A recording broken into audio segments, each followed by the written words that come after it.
देउराली डाँडा माथि पुग्यौँ भ्यू टावर अब पोखरी अनि हामी तल जाँदैछौँ कति राम्रो सलल बाटो रहेछ सलल बाटो रहेछ फ्याक्ट्री देखिन्छ उ त्यो हो गाईको मुनि ए त्यहाँ मुनि चाहिँ गाईले हामीलाई हेर्दैछ कस्तो लाइट मार्नु भएको यहाँ माथिबाट यस्तो घुमेर अनि कामै गर्दा फोन त मलाई के यसपालि डाटाले इभो आएको छ नि यसमा हामी चरीकोट झर्दैछौँ तलतिर जाँदैछौँ छ्याङ्गा भएको छ एकछिन झरौँ न वाउ भ्यू टावर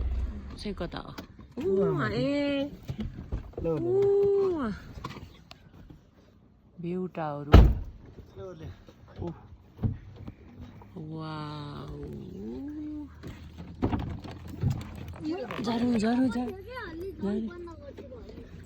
वाउ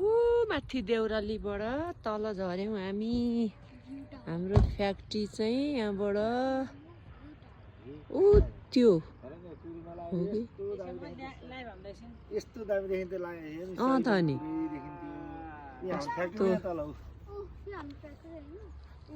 उयो ऊ त निलो त्यहाँबाट यता होला है ए यता पो त त्यसको माथि